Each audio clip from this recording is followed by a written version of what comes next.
Secrets of the Library of Alexandria. Lost knowledge of the ancient world. Imagine a single place where the knowledge of the entire ancient world was gathered. Mathematics from Mesopotamia, astronomy from Babylon, medicine from Egypt, philosophy from Greece, and wisdom carried by travelers from India and beyond, all stored under one roof, waiting to be read, copied, and shared. Now imagine that same treasure reduced to ash, scrolls turning black in the flames, shelves collapsing, the voices of centuries silenced in a single night.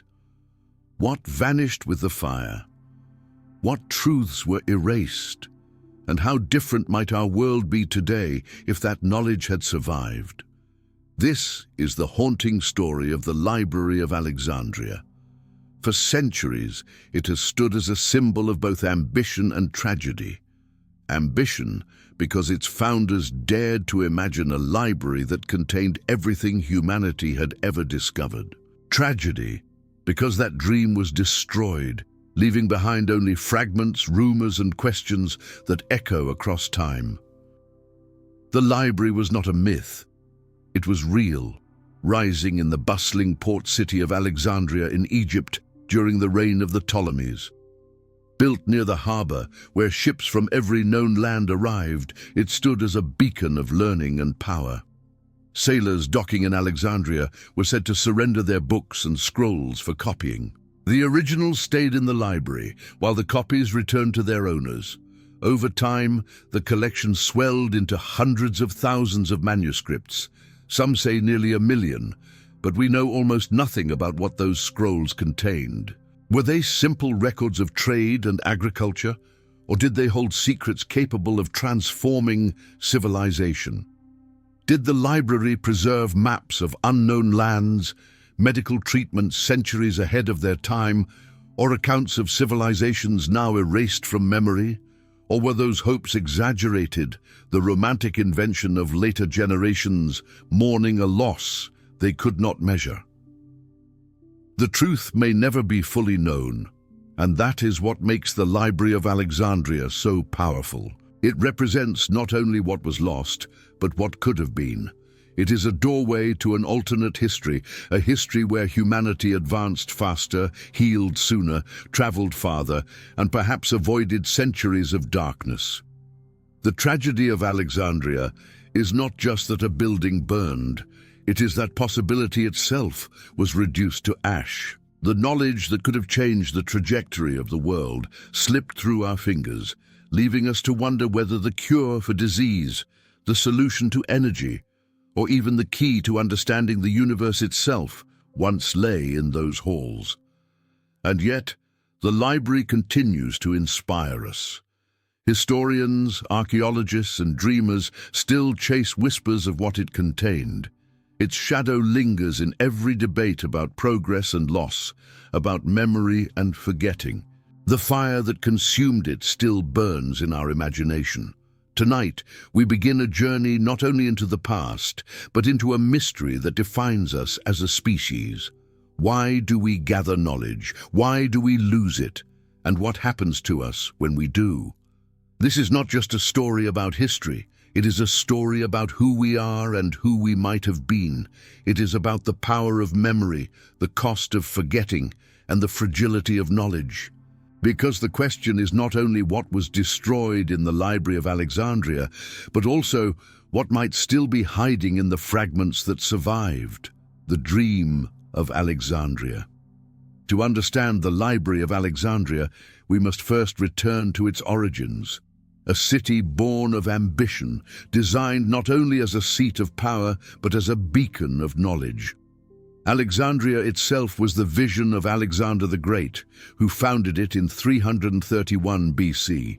Though he died young, his dream was carried forward by the Ptolemies, the Greek dynasty that ruled Egypt after his empire fractured. Among them, one ruler in particular, Ptolemy the Saint Philadelphus, imagined something extraordinary: a library that would gather the wisdom of the world. Picture the harbor of Alexandria in its prime. Ships from every corner of the Mediterranean crowd the docks, galleys from Greece, merchant vessels from Phoenicia, trading ships from India and beyond. Above them rises the Pharos Lighthouse, one of the 7 wonders of the ancient world, guiding travelers safely to shore. And near the heart of the city stands the Mouseion, the Temple of the Muses, which housed the great library. It was more than a building. It was an idea made stone, the idea that human knowledge could be collected, preserved, and made eternal. The policy was ruthless but effective. Any ship that entered the harbor was searched for books and scrolls. Officials seized them, delivered them to the library, and had them copied. The original stayed in Alexandria. The copy went back to the owner. Over time, the collection grew into hundreds of thousands of manuscripts, perhaps as many as 1 million. Imagine shelves lined with papyrus scrolls from every culture: Greek philosophy, Egyptian medicine, Babylonian astronomy, Indian mathematics, Phoenician navigation.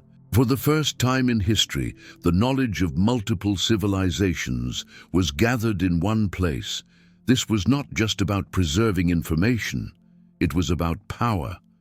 To possess knowledge was to possess influence. The Ptolemies understood that to rule an empire, you needed more than soldiers and ships. You needed wisdom, science, and culture. The library was a symbol of prestige, but also a weapon, an archive that could give Alexandria dominance over the intellectual world. We must remember that in the ancient world, knowledge was fragile. It existed only in scrolls of papyrus, vulnerable to fire, water, and time. One lost library could erase centuries of thought. By centralizing the manuscripts, the Ptolemies sought to make Alexandria the eternal guardian of civilization's memory. It was an audacious plan to challenge oblivion itself. And so the library became more than a repository. It was a living institution. Scholars from across the known world were invited to work there, given stipends, housing, and resources. They walked among the stacks, studying, copying, and debating. The library became a hive of intellect, where ideas collided and merged. It was here, perhaps, that Greek philosophy encountered Egyptian tradition, where Babylonian astronomy crossed paths with Indian mathematics, where cultures that had long been separate suddenly shared the same space. The dream of Alexandria was not merely accumulation, it was synthesis. Knowledge was not only to be preserved, but combined, transformed, and expanded. The city became a crucible of thought, a place where the boundaries between civilizations blurred. Imagine the atmosphere. Long colonnades echoing with footsteps, scholars bent over scrolls by the light of oil lamps, the rustle of papyrus as texts were copied and translated. The air heavy with ink and smoke, the murmur of debate spilling into the courtyards. To step into the library was to step into a world where the pursuit of wisdom was the highest calling. But there was also hubris in this dream. To gather all the world's knowledge under one roof was an act of ambition bordering on arrogance. It assumed that wisdom could be owned, controlled, even monopolized. And it made Alexandria not only the envy of the world, but also its target. Knowledge is power, and power invites rivalry. Still, for a time, the dream flourished. The Library of Alexandria stood as a symbol of humanity's greatest aspiration, that we might rise above ignorance, unite the wisdom of nations, and pass it forward unbroken. It was a fragile dream, built on fragile papyrus, but it was also magnificent. And so the library entered legend, its image burned into the imagination of all who heard of it. A place where the past and future met. A place where the memory of humanity was preserved. A place that seemed too grand, too essential to ever fall. Yet history would prove otherwise. Guardians of wisdom. If the Library of Alexandria was the body, its scholars were the soul. Without them, the building would have been nothing more than a vast tomb of silent scrolls. It was the men and women who studied, translated, debated, and preserved the texts, who transformed the library into the beating heart of ancient knowledge. The Ptolemies, understanding that manuscripts alone could not create wisdom, invited scholars from every land to live and work in Alexandria. They were given stipends, free lodging, and above all, access to the greatest collection of texts in the world. For the first time in history, a city became a sanctuary for thinkers, a haven where intellect was nourished as carefully as armies or fleets. Among these guardians of wisdom were some of the greatest minds of antiquity. Callimachus of Cyrene, a poet and scholar, created the first known library catalogue, the Pinaeques. Imagine the task: hundreds of thousands of scrolls, each fragile, each handwritten, each unique. Callimachus organized them by subject, author, and title, creating a system that foreshadowed the catalogues of modern libraries. Without such order, the library's knowledge would have been chaos. Then there was Eratosthenes, a mathematician, astronomer, and geographer. Working within the library's walls, he calculated the circumference of the Earth with astonishing accuracy, using nothing more than shadows and geometry. His estimate was within a few hundred miles of the true figure, a feat that would not be matched for over 1,000 years. He also proposed the concept of leap years, refining the calendar in ways that still shape our time. Herophilos, another scholar connected to Alexandria, is sometimes called the father of anatomy.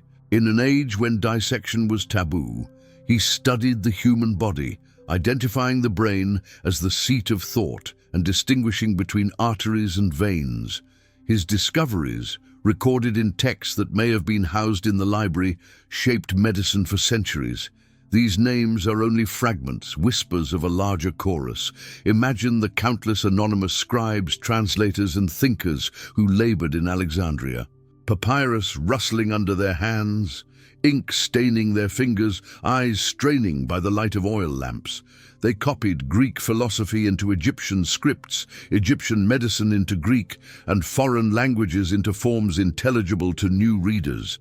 It was a crucible of translation, a place where barriers of language dissolved and knowledge flowed more freely than it ever had before.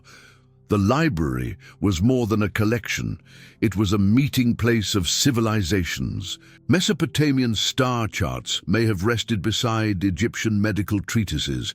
Indian texts on mathematics might have sat near Greek philosophical dialogues. Each scroll was a thread, and together they wove a tapestry of human thought more complete than the world had ever seen. But the guardians of wisdom were not only scientists and scholars, they were dreamers. They believed that by gathering all knowledge, humanity could inch closer to truth itself. Imagine the conversations that must have filled those colonnades. Debates about the movement of the stars, arguments about the nature of the soul, discussions about health, geometry, navigation, and history. For those who walked the halls of the library, ignorance must have felt conquerable, as if the answers to every question lay just beyond the next shelf. Yet, there was also tension. Knowledge is power, and power can divide as easily as it unites. Some scholars may have guarded their discoveries jealously, fearing rivals. Others may have altered texts to suit political agendas. We must not imagine the library as a utopia, free from human flaws. It was a microcosm of the world, brilliant, ambitious, and imperfect. Still, the ideal remained. The library stood as a sanctuary where wisdom was revered, a temple not of gods, but of ideas. And those who lived and worked there carried a heavy responsibility. They were not only readers of the past, but custodians of the future. Each manuscript they preserved was a gift for generations not yet born. Think of it. When Eratosthenes measured the earth, he was not only solving a puzzle of his own age, he was leaving behind a map for ages yet to come. When Herophilos studied anatomy, he was not only dissecting bodies, he was laying foundations for future medicine. When Callimachus catalogued the library, He was not only organizing scrolls, he was preserving humanity's memory against chaos. The guardians of wisdom believed, perhaps naively, that knowledge was eternal, that once written, it could never be lost. They could not imagine how fragile their work truly was, or how quickly centuries of thought could be reduced to ash. For now, in the age of the library's glory, the dream still burned bright. The scrolls were safe, the scholars were working, and the vision of universal knowledge seemed within reach. But history has a way of reminding us that nothing, not even wisdom, is invulnerable. The very brilliance of the library made it a target, and the ambition of its guardians could not shield it from the storms that were coming. What was inside? If the Library of Alexandria was the greatest treasure house of knowledge in history, then the most haunting mystery is this: what was inside? We know almost nothing for certain. No catalogue survived, no list of holdings remains. What we have are fragments, names of scholars who worked there, passing references in ancient texts, and the imagination of generations who mourned the loss. Yet from these traces, a picture begins to emerge, a picture of wisdom so vast it seems almost mythical. Imagine shelves filled with the works of Greece, the complete tragedies of Sophocles, of which only 7 survive today, the lost plays of Aeschylus and Euripides, the histories of Herodotus and Thucydides in their entirety. Philosophy from Plato, Aristotle and schools, now erased from memory, these alone would have made the library priceless. But the dream of Alexandria went far beyond Greece. The Ptolemies sought every scroll from every land. Egyptian medicine, refined over millennia, likely filled many shelves. Papyrus records from temple libraries may have described surgical procedures, herbal remedies, and anatomical knowledge long before the modern age rediscovered them. What cures might have been lost in those flames? Treatments for infections centuries before antibiotics, surgical insights that could have spared countless lives. From Mesopotamia, star charts and astronomical records may have rested in the library's halls. The Babylonians tracked the heavens with meticulous care, mapping the movements of planets and predicting eclipses. What if more advanced theories of astronomy, perhaps even hints at heliocentrism, were buried there centuries before Copernicus? From India, the library may have held texts on mathematics, numbers, and zero, concepts that would later revolutionize science. What if the origins of algebra, geometry, or trigonometry were already present, waiting to be rediscovered? Imagine the leaps humanity could have made if such knowledge had spread earlier across the Mediterranean. There may have been maps too, charts of lands beyond the known world. Some legends speak of manuscripts describing voyages into Africa, across Asia, perhaps even hints of lands across the Atlantic. Whether true or myth, such possibilities remind us of how much was possible and how much was lost. And then there are the darker mysteries. Some have speculated that the library contained forbidden sciences, knowledge of machines, optics, or even early forms of steam power. Hero of Alexandria, who lived centuries later, invented devices powered by air and water pressure, curiosities we now recognize as the ancestors of engines. Were his inspirations drawn from texts preserved in the library? Could the Industrial Revolution have come not in the 18th century but in the 1st? Even philosophy might have been transformed.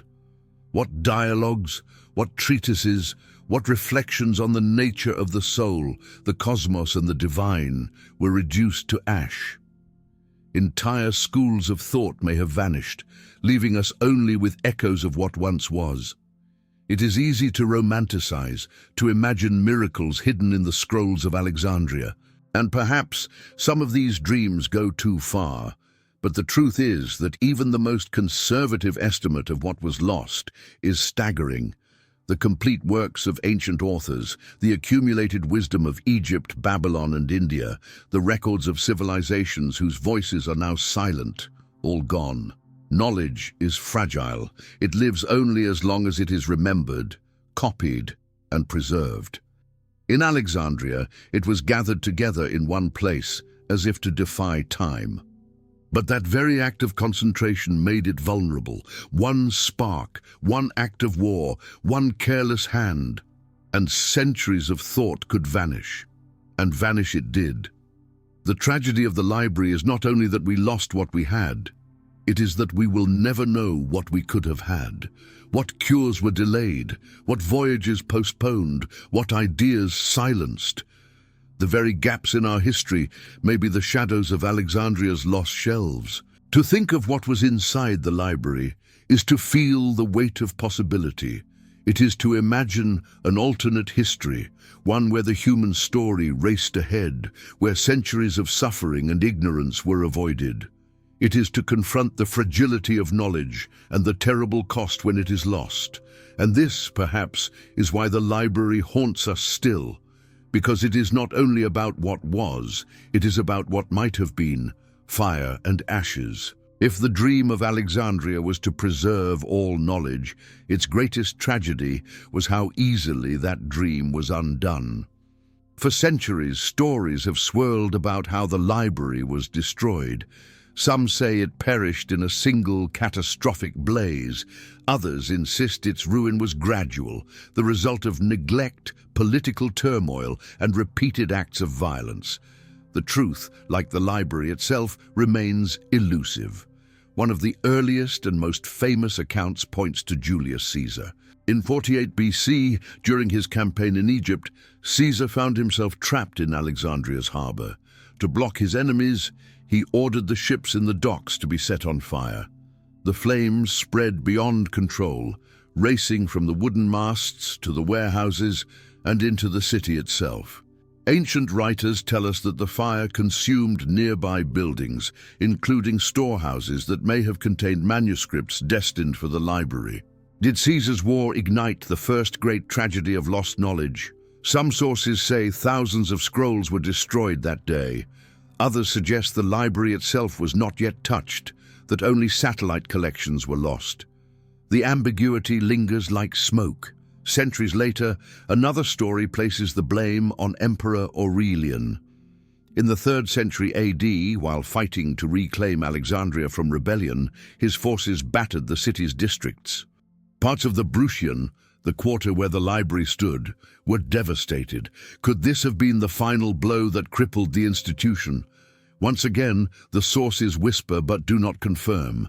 And then, in the 4th century, came Emperor Theophilus and the rise of Christianity as the dominant power in the Roman Empire. Pagan temples were targeted, statues shattered, manuscripts destroyed. The Serapeum, a daughter library linked to the Great Collection, was torn apart by mobs. Was this a deliberate erasure of pagan wisdom? A cleansing of old ideas to make way for new faith? Or simply another episode in the long decline of a fragile institution? Finally, the Arab conquest of Alexandria in the 7th century brought yet another legend. Later accounts claim that Caliph Omar, when asked what to do with the library's scrolls, declared, "If the books agree with the Quran, they are unnecessary. If they disagree, they are heresy. Burn them." But most historians believe this story to be apocryphal, a tale invented centuries later to cast blame. So which was it? A single fire that reduced the library to ash in one night? Or a series of blows that chipped away at it over centuries until nothing remained? The truth is that we will never know. What we do know is that by the end of antiquity, the library was gone. The scrolls had vanished. The dream of gathering all knowledge had collapsed into silence. Imagine it, shelves collapsing under flame, papyrus curling into black ash, smoke filling the air, scholars fleeing with nothing but memory. Or perhaps it was slower, scrolls neglected, eaten by insects, ruined by damp, scattered by looters. Both images are tragic. Both remind us how fragile wisdom can be. The destruction of the library was not just the loss of books. It was the loss of voices, authors whose works we will never read, thinkers whose ideas will never be known, civilizations whose wisdom vanished without leaving a trace. Each scroll was a thread, and when the library fell, countless threads were cut, unraveling a tapestry of knowledge that can never be rewoven. And so the Library of Alexandria became more than a building, more than a story. It became a symbol of ambition undone, of knowledge destroyed, of memory erased. It haunts us precisely because we cannot know how much we lost. The tragedy lies not only in the flames, but in the silence that followed. To this day, historians argue, dreamers speculate, and seekers imagine. But the truth remains hidden in the ashes, the echo of lost knowledge. When the flames died and the scrolls turned to ash, the Library of Alexandria ceased to exist as a physical place, but in another sense it never truly disappeared. Its absence became as powerful as its presence had been. The empty space it left behind echoed through history, shaping the imagination of scholars, philosophers, and dreamers for centuries. In the medieval world, whispers of the library survived like ghostly embers. Travelers and chroniclers spoke of a place where all knowledge had once been gathered and then lost. In monasteries across Europe, scribes laboring to preserve fragments of ancient learning wondered about the vast storehouses of wisdom that had been consumed. They copied what little they had, Plato, Aristotle, Galen, Ptolemy, always with the haunting sense that much more had vanished. For many, the library became a symbol of forbidden knowledge, a kind of intellectual Eden from which humanity had been exiled. In the mystic traditions of the Middle Ages, rumors persisted that fragments of its wisdom had survived, hidden in secret societies, passed down in coded manuscripts, or concealed within the occult sciences. Alchemists searching for the philosopher's stone sometimes spoke of Alexandria as the birthplace of their art.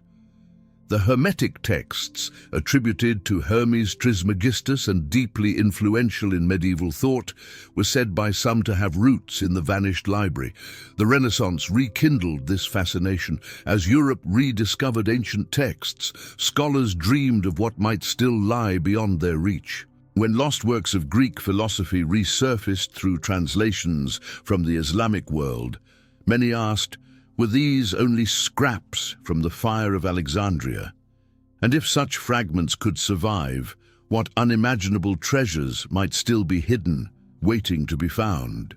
Thinkers like Giordano Bruno and later Francis Bacon invoked the idea of universal knowledge, of gathering every science, every art into one system. They dreamed of recreating the library in spirit, of building a world where wisdom could not be lost again. In this sense, the ashes of Alexandria fertilized the soil of modern science. The tragedy of loss became the inspiration for renewal. Even in the Islamic Golden Age, centuries after the library's fall, echoes of its spirit could be felt.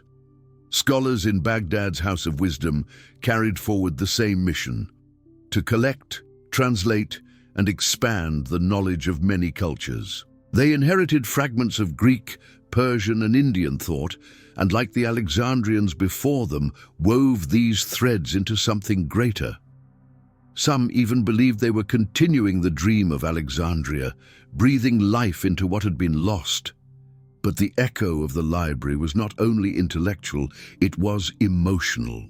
The very idea that there had once been a single place where all knowledge was gathered and that it was destroyed carried with it a sense of longing, of mourning, and of warning.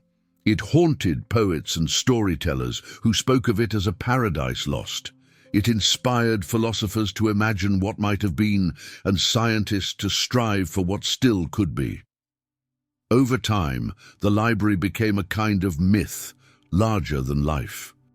Whether it held 1,000,000 scrolls or a fraction of that number mattered less than what it represented: the dream of completeness, the hubris of totality, and the fragility of memory.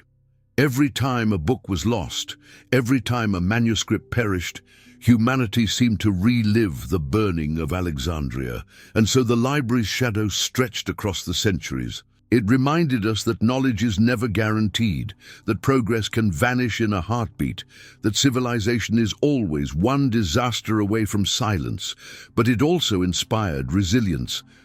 For every legend of the fire there was a vow: never again.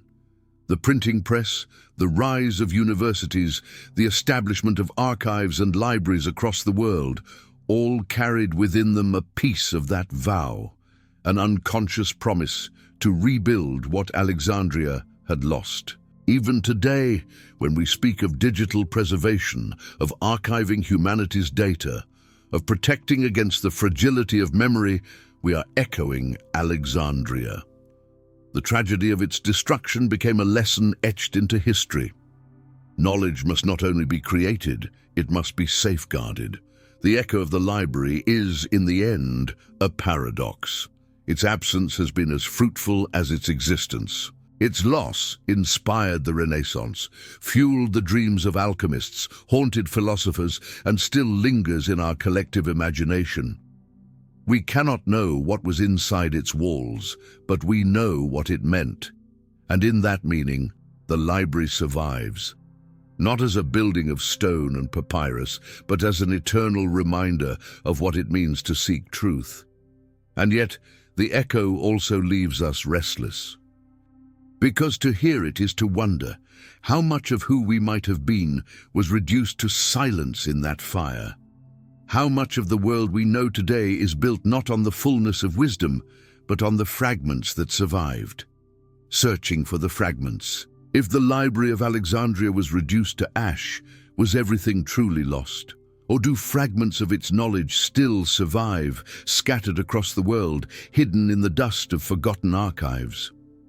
The search for those fragments has become a centuries-long pursuit, part scholarship, part archaeology, and part obsession. When the library burned, or crumbled, or was torn apart, depending on which story you believe, its scrolls did not all vanish in a single night. Some were copied. Some had already been translated. Others may have been carried away by scholars fleeing war or by merchants who recognized their value. The dream of Alexandria did not end in smoke alone. It fractured like shards of a broken mirror, leaving pieces of its light to be rediscovered across ages. One of the clearest echoes is found in the Islamic Golden Age. In Baghdad during the 9th century, the House of Wisdom was established by Caliph al-Ma'mun. There, scholars translated Greek texts into Arabic, preserving works of Aristotle, Galen, Ptolemy, and others. Some believe these texts had once passed through Alexandria before traveling eastward. Whether by chance or design, Baghdad became a kind of successor to the library, where knowledge from Greece, Persia, India, and beyond was gathered and expanded. In a way, the embers of Alexandria burned again on the banks of the Tigris. In Constantinople, too, fragments survived. The Byzantine Empire preserved Greek manuscripts that might once have been housed in Alexandria. When the city finally fell to the Ottomans in 1453, many of these works flowed westward into Europe, fueling the Renaissance. Each rediscovered manuscript was a whisper from the ancient past, a reminder that not all had been lost. Even in medieval monasteries of Europe, echoes can be found. Scribes painstakingly copied the remnants of Greek and Roman thought, often without knowing how much had already vanished. Their efforts, though humble, may have preserved slivers of Alexandria's lost treasure. A single scroll, carried by chance to a distant land, could survive when thousands perished. Modern archaeology has deepened the search. Excavations in Oxyrhynchus, an Egyptian city south of Cairo, unearthed a staggering collection of papyri, hundreds of thousands of fragments, many dating to antiquity. Among them were lost plays, forgotten histories, and everyday records of life in ancient Egypt. Though not proven to be from Alexandria, they remind us that manuscripts from that era still lie buried in the sands, waiting to be uncovered.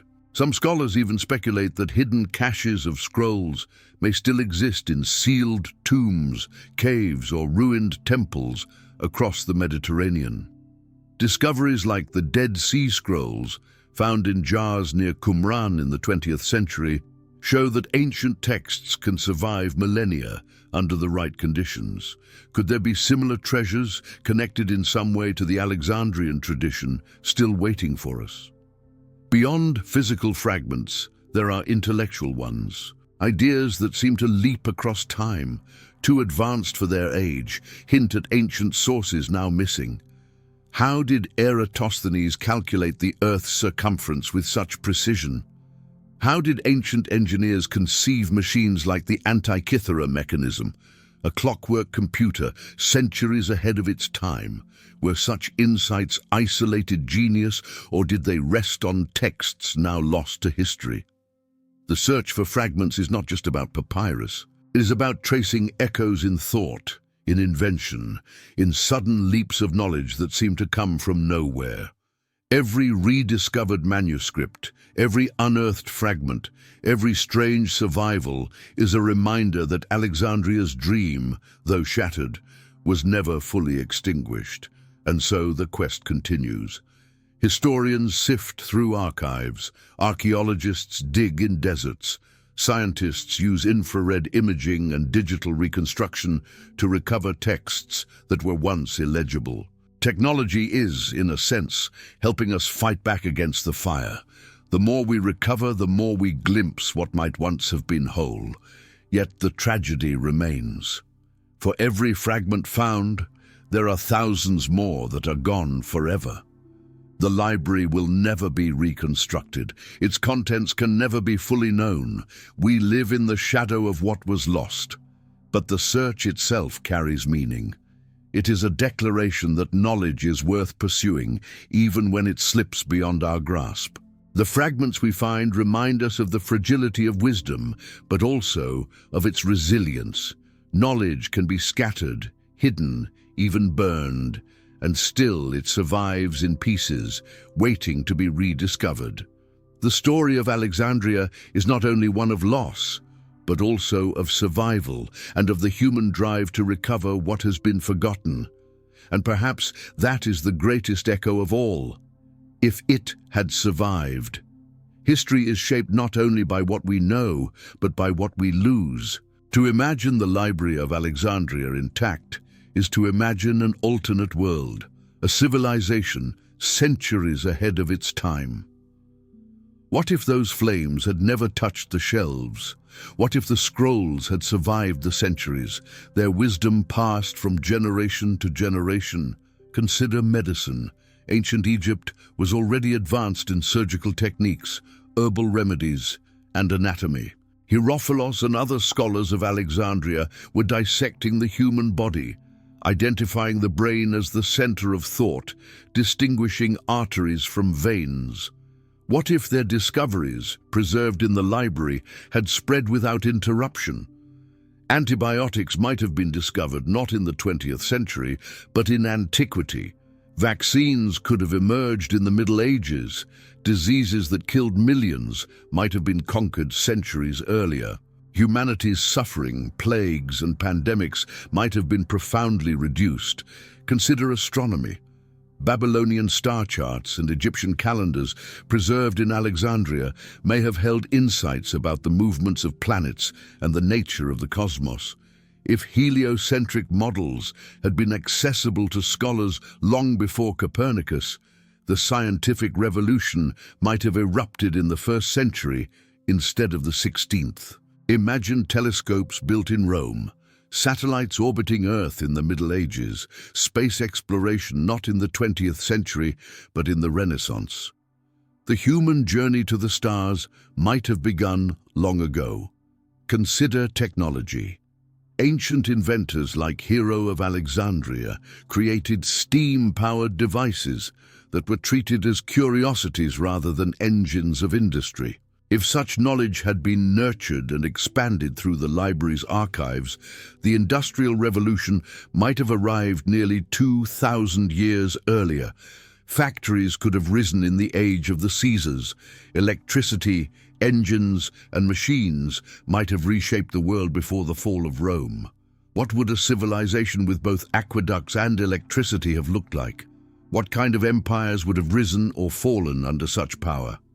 Consider philosophy. The library contained not only science, but reflections on the soul, the cosmos, and the nature of reality. Entire schools of thought, now lost, may have offered new ways of understanding human existence. The divides between science, religion, and philosophy might have been bridged differently. Perhaps wars of ideology would have been fewer. Perhaps humanity would have achieved a more unified vision of truth. Or perhaps the knowledge would have been used for domination, weaponized by empires to secure power. Knowledge, after all, is never neutral. The library's survival could have transformed the timeline of human history. Instead of stumbling through centuries of darkness, we might have leapt ahead, propelled by wisdom long forgotten. Imagine standing in a modern city where skyscrapers rise not in steel and glass, but in stone arches perfected by ancient engineers. Imagine a world where global navigation began 2,000 years earlier, where continents were connected by trade routes before the fall of Rome, where the Renaissance began in the 1st century. Yet there is a shadow to this dream. Would humanity have been ready for such leaps? Could societies built on slavery, monarchy, and conquest have used advanced technology wisely? Or would it have magnified their brutality, giving tyrants weapons beyond imagination? The library's survival might have advanced us, but it might also have destroyed us. The past reminds us that knowledge is not always used for good. It is a tool, and in the wrong hands, even wisdom can be a weapon. Still, the allure of this alternate history is irresistible. To imagine the library surviving is to imagine a humanity closer to its potential, one step nearer to conquering disease, exploring the stars, and understanding itself. It is to feel the weight of lost opportunity, the ache of what might have been. And that is why the story of the library haunts us. Because it forces us to confront a painful truth. The world we live in is not only the product of discovery, but of loss. Our timeline is shaped as much by the books that burned as by the ones that survived. The Library of Alexandria reminds us that knowledge is fragile and that the future depends on how we protect it. The alternate world it suggests is not entirely out of reach. If we learn from its tragedy, if we preserve what we have, if we share wisdom instead of hoarding it, then perhaps we can recover some part of what was lost, not by finding the scrolls, but by preventing the same fate from happening again. Because the real question is not only what if the library had survived. The real question is, will ours, the shadow that remains? The Library of Alexandria is remembered not only for what it was, but for what it could have been. Its story is not simply one of stone walls and papyrus scrolls. It is a mirror held up to humanity itself. In its rise, we see our greatest ambition, to gather, to preserve, to understand. In its fall, we see our greatest fragility, the ease with which wisdom can vanish, undone by fire, neglect, or conquest. For centuries, poets, historians, and dreamers have looked back at Alexandria and asked the same question: what knowledge was erased? It is a question without answer, but not without meaning. The very act of asking reminds us that knowledge is precious, that memory must be defended, that the written word is as vulnerable as flesh and stone. The library's shadow stretches across time. It lingers in the monasteries that copied scraps of ancient thought, in the scholars of Baghdad and Constantinople who preserved fragments, in the Renaissance thinkers who dreamed of rebuilding what had been lost. It lingers today in our digital archives, in our universities, in every attempt to safeguard humanity's wisdom. Each of these efforts is an echo of Alexandria, a vow not to repeat its tragedy. And yet, The tragedy threatens us still. In an age where information lives not on papyrus, but in fragile digital form, where entire libraries exist on servers vulnerable to time, error, or war, we must ask ourselves, are we any safer than the Alexandrians were? What happens if the lights go out? If networks collapse? If data is corrupted, lost, or deliberately destroyed? The library reminds us that the preservation of knowledge is never guaranteed, but it also reminds us of resilience. Knowledge can be lost, but it can also be found. Scrolls turn to ash, yet fragments survive. Ideas vanish, yet re-emerge centuries later in unexpected places. Humanity's pursuit of wisdom is stubborn, relentless, eternal. The Library of Alexandria may have burned, but its spirit survives in the questions we ask, in the books we write, in the archives we guard. Perhaps this is the true legacy of the library, not the scrolls themselves, but the hunger they represent. The hunger to know, to understand, to connect past and future. That hunger still drives us, still defines us, still shapes the course of civilization.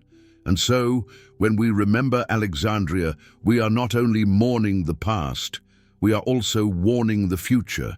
We are saying, protect what you know, for tomorrow it may be gone. Share what you discover, for knowledge hoarded is knowledge at risk. Value wisdom not as treasure to be locked away, but as a flame to be passed forward. The Library of Alexandria will never rise again. Its scrolls are dust.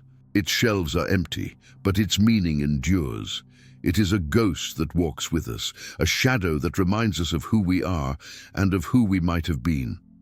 And that leads to the final question, not of the past, but of the present. If all our knowledge were threatened today, if the servers failed, if the archives crumbled, if history turned against memory once more, what would survive of us? That question is yours to answer.